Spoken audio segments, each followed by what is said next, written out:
What's up guys, Dubb. So I know it's been a minute since my last video, and this is my fence that's got knocked down by the wind. I had the fence installed some time ago. This happened before spring. I know I'm a procrastinator, although I got it on film, but never took the time to upload it. So I guess better than late than never. I need to install about 180 feet of fence between the neighbors and my yard. Well, we decided to go with the fence panel and with the galvanized poles. It took about 22 panels to complete this job.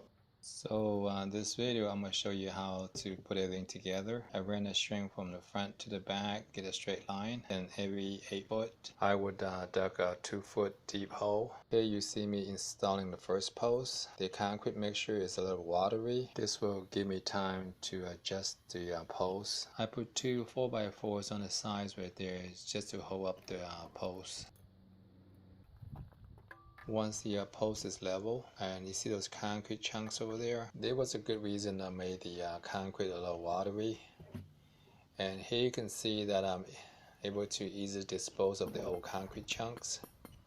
And not only that, by pushing the concrete chunks in there, this will stabilize the posts and keep it nice and plumb, and also fill up any space in there. Now I don't need to use as much concrete as required to fill up this hole.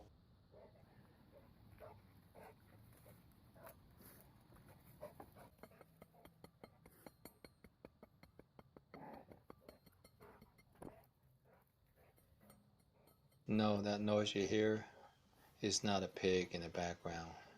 It's just my neighbor's dog.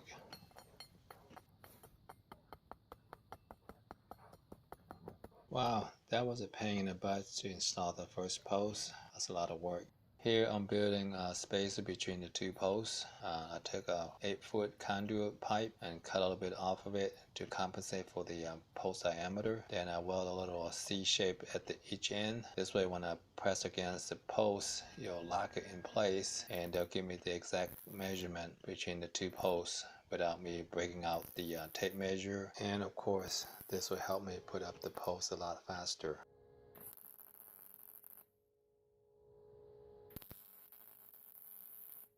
So the trick is to fill up the empty hole with concrete first, put the spacer in between, and slide the other post into the wet concrete, and you're going to have a perfect fit in there. Check to make sure they're plumb, and once it's done, you can go ahead and put those concrete chunks in there to stabilize the post. You can move on to the next one. So just using a little spacer, I got about half of the posts installed, and they're pretty easy. Just do one at a time and just make sure they line up with the string. And the height is not that important. As long as you got enough in there, you can always cut a little bit off if needed. The ground does slope up a little bit, so making installing the panel a little harder, but I was able to do so with no issue. You can see everything is nicely lined up, and I don't like the step up or step down fence. They're ugly and they're hard to install, especially if you try and use those brackets that secure onto the post. They will not line up with the fence panels horizontal support beam, and they'll be all off. This is a shear fence. Normally you'll see like one good side facing my direction and the other side will flip-flop the other way around, back and forth, back and forth. Here I just made half a fence, good side facing his side, and on the other remainder of the fence I have the good side facing my direction, so it's easy to work with anyway. So I have already shown you how to install each of those posts, and I'm going to show you how to install the fence panel now. So on this panel, one side is secure and one side is the brackets are there, but they're not secure onto the post or on the fence panel. After it's being raised, go ahead and put a 2x4 underneath the panel. Now go ahead and attach the brackets to the panel. You should have 3 horizontal beams. Go and line them up and bolt them down.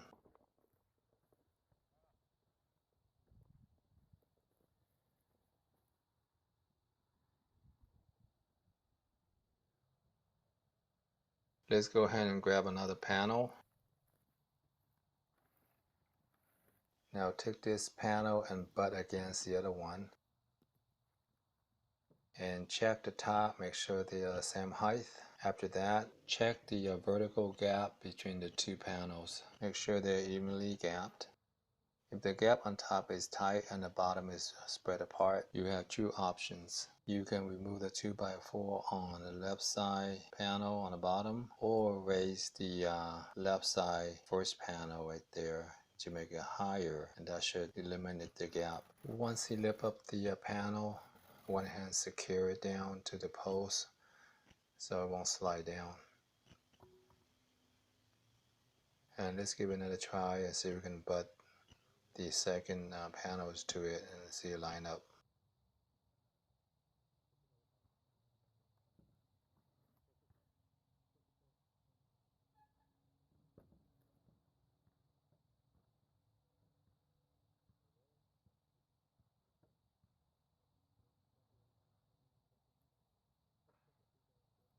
We had to remove the bottom 2x4 on the left side. This would allow the panel to drop down a little more to allow the other side to slide down a little more so it will line up.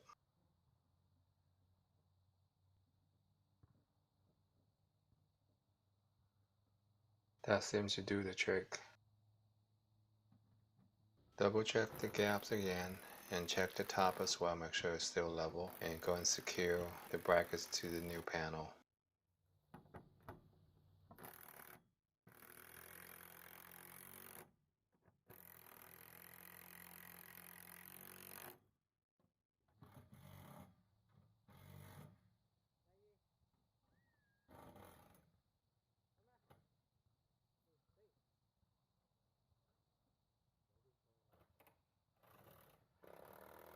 Now the two panels nicely secured together now become one bigger panel, and you can actually put a pry bar, push it, and the whole two section will bend to the curve of the ground.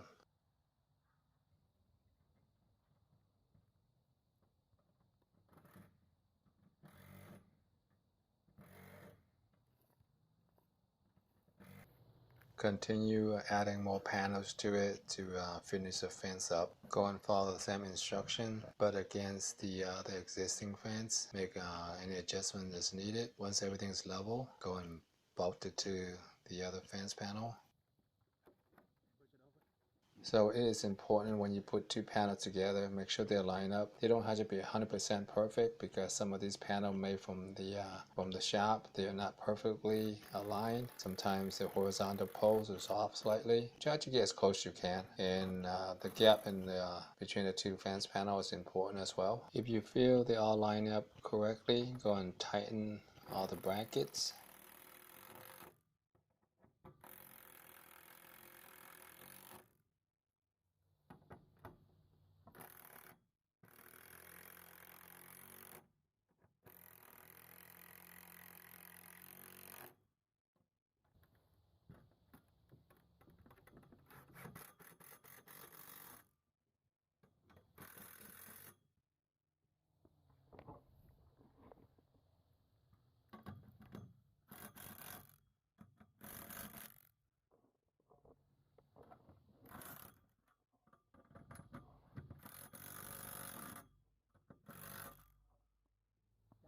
Once you got all those brackets tightened to the panels and also tightened to the posts, you can continue resuming working on the fence line until you're finished. And once all the panels are installed, then go ahead and step back and get an overview of all the fence panels you install.